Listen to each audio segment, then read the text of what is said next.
Then when Neptune goes into the nighttime is increasing and the daylight is greater, the summer, there's a need to belong, but on my terms. There's a belief in my home, my security, my just the Leo things, the Cancer things, the Leo things. But it's there for everybody. Leo, I got to be the best. I want to be shine. I want to be dramatic. And I'm going to be really embellish how I do that. And Virgo, it's going to be trying to find the work or the health, or it could be very health conscious or vulnerable to health things. But the idea of the Neptune going through these signs and their signs coming in affecting the Neptune, you start with that vision, and the vision isn't always reliable. You see some good things, some bad things. How much of it can you tap? That takes a lifetime to figure out. It's still a puzzle in your chart. And you're not going to see, don't be bad that you look at this and say, I don't know if I'm excited. You're seeing it, you're realizing the things that back it up. And as we build up the chart and see how these other factors work, it's harder to see the signs for Uranus, Neptune, and Pluto. They're not seeable planets. They don't show in the same way. So you sort of come to them backwardsly.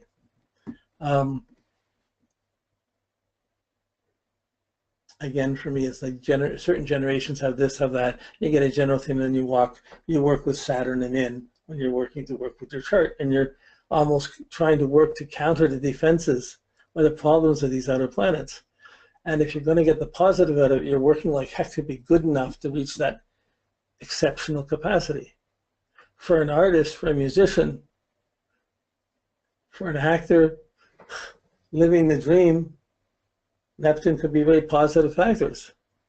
Some actors have that dreamy quality or romantic quality. Some actors are other really saturnine and very structured and work the craft.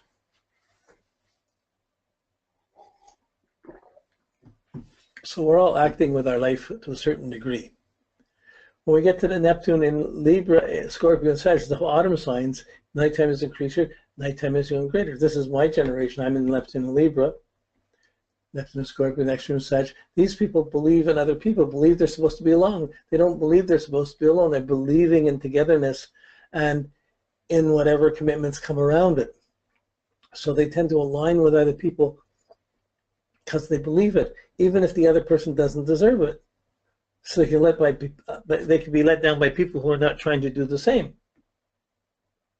Or when you believe in being with people, sometimes the boundaries get changed, and it's not just you and me being together. We can be with other people. There's other people, so you get into all kinds of nebulous concepts of marriage, of sexuality, different types of marriages coming out, which is happening now.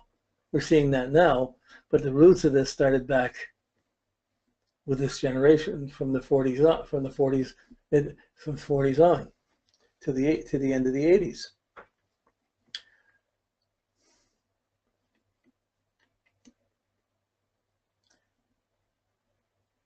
Okay. Now, once you pick up this basic sense of believing in oneself or believing in others, or not believing in oneself or not believing in others, as soon as that Neptune gets its placing, once it picks up that attitude, you're going to project it. Or if it's masculine, you're going to project it. If it's feminine, you're going to brood on it or reflect on it. So the extroverted projection of the masculine signs, if Neptune's there, it's going to project the dream. Neptune Aries will project its energy, its belief in what I can do. Neptune and Gemini can project its ideas. Neptune and Leo is going to project its show. It's going to make really dramatic and idealistic shows. Whether it's positive or I'm really sad or I'm really together, I'll help you. The Neptune will come out in a more glamorous way. In Libra, it'll come out around relationships, the dreams of all kinds of relationships. I mean, it's only been that from that generation on that really issues of gay or multiple choice or different types of marriages have begun to come into the imagination, different types of relationships, common law, gay, so many different ways. But that was the Neptune coming to believing in the visualization of the Neptune. It was projected, the belief, I could be with you, why not? Go for it. The dream went for it. So it's projected out on other people more, projected out more, and in Sag too. Everyone's doing it. Everyone look at the world. It's an incredible adventure. Look at the web, look at space, look at the things that technology has built up that opened up the heavens and the skies, that opened up social factors, traveling.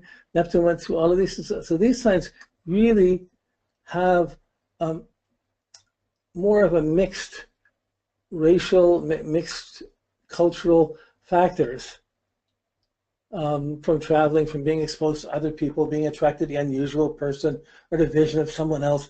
That really came in very strongly with this generation from 1942 till about 1989. And that became almost the norm, what's acceptable and what's not.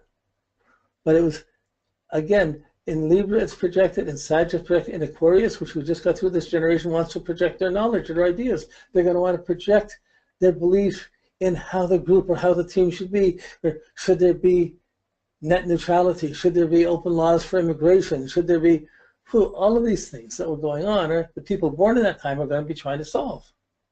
So even though there's a pattern going on in the world, you have your Neptune in a certain place. You're born inside that place. And you essentially are the answer to the universe at that moment in time and place that you're born. So there's an instinctive nature for you to save or help against or participate where Neptune is. It's just hard to discriminate, and it's easy to get wrongly aligned and to get fooled, and to fool yourself or get lost in the mirage or in one's expectations or dependencies. But the attitude to them, when it's in a masculine sign, you have a tendency to project that.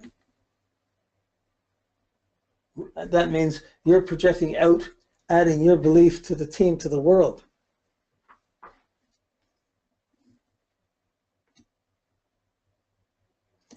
When you get the feminine signs, it's reflecting on it. Feminine signs reflect, they brood, they take in.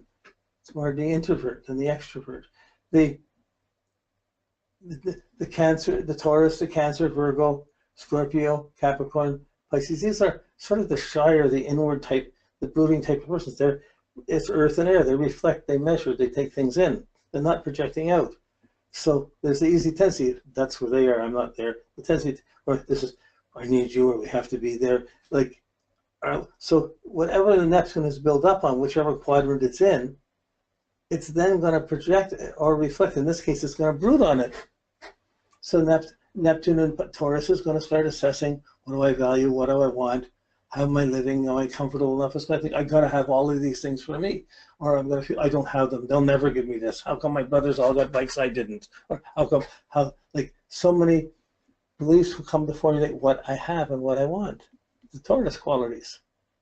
And there's a belief in it should be fixed, it should be consistent. We're going to get to those. But this is just looking at this reflective measurement. I believe it should be like this.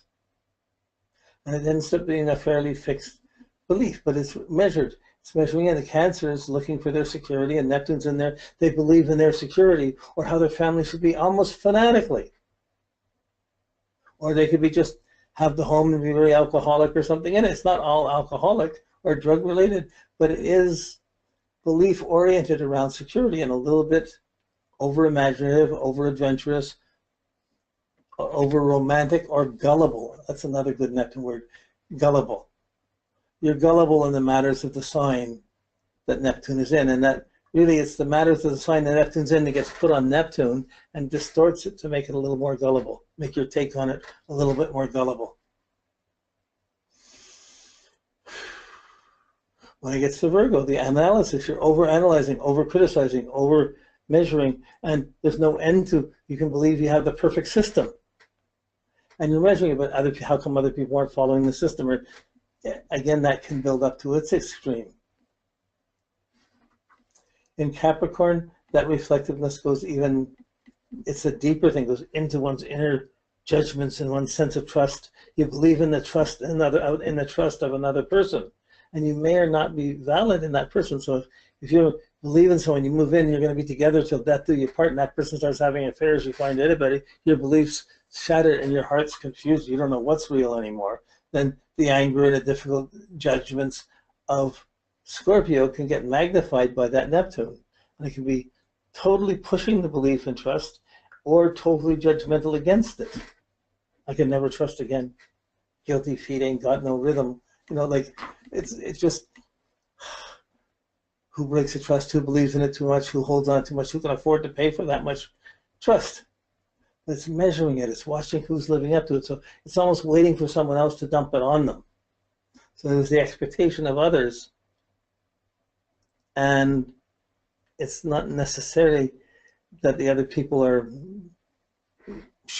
you expect something that doesn't mean they're going to give it to you. You're expecting it.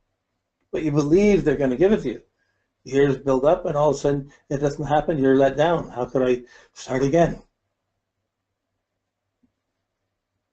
These factors can happen on all sorts of things, around kids, bringing up kids, letting go of kids, kids getting in trouble, having to let go of them. It can come over things like midlife crises, menopause. I never thought I'd have to deal with this. Oh my God! And there's certain times in our life will come and bring these factors out critically, where they stand out, and all of a sudden you see this gullible factor, this space factor, and it has an insidious effect on so many things in our lives. But it's not directly, it's not something we directly see or directly happen. It's more or less how we happen, how we brought up, where we're born, what we're brought up in. Neptune, Capricorn, it's measuring where one fits in and where one doesn't. The belief is is inward. It's taken inward, but it's Neptune will believe in the structure and the authority or the lack of authority. It'll have its beliefs tied up to it, whether it's going to be. Neptune would technically weaken the sign it's in. It weakens it by making it by magnifying its qualities or by avoiding the qualities. But Neptune in Capricorn will weaken people's ambitions. Neptune in Libra weakened the relationships. Neptune in Scorpio weakened, it obsessed the sexuality, but also weakened the natural sexuality and physical energy. Neptune Sag weakened philosophy by weakened the philosophy by exposing it to try and include everything. And so each thing has its own thing, but the feminine is reflective. In Neptune and Pisces, which is now, it's really the confusion around religions and belief systems. So how do I believe? Where can I travel? What can I do? How do you bring a kid into this world? There's so many puzzles that one's reflecting on about how people are being hurt, what's fair, what's not fair. And this is the Piscean concerns with Neptune. In a sense, Neptune works well. It'll inspire many people to be dedicated. Wherever Neptune is, it should inspire people to be dedicated in that quality and make their dedication to help other people or to be of service in that way. But there's a need for self-reliance where Neptune is, and there's a weakness in dependencies, whether they're on people, on foods, on substances, on whatever. These expectations and dependencies can interfere with your Saturnian capacity to achieve things. The feminine signs reflect on how to reflect on visions as opposed to project visions. It's something you can say in a word, as soon as you think of it, it's never said well enough, but you get a sense of, hopefully you get a sense of this direction. Why I'm going through this is I've done these a long time and still I'm not able to explain these things exactly or perfectly. So we went through the 4 seasons, and these outer planets, you're not going to define clearly. You're going to come to know them in time as you run into them, as you run in with Uranus, as you come through shocks and you got through them, you see, oh, that's Uranus. With Neptune, you run into complications, confusions, delays, you space out, you have sorrows, you have guilt, you have these dependencies building up. And we see these really clearly with the timings of when they come up. That's where we really learn about it. Coming back to see our predisposition towards things, that comes over a bit, comes more clearly over a bit of time. It's just got to be a puzzle at this stage. And a generational concern. But it's hard to get detached enough to see the generational concern, or the beliefs of a 15, 20-year period. When you look over history, you can see these clearly, according to how you interpret history. But then again, there's so many histories. Okay.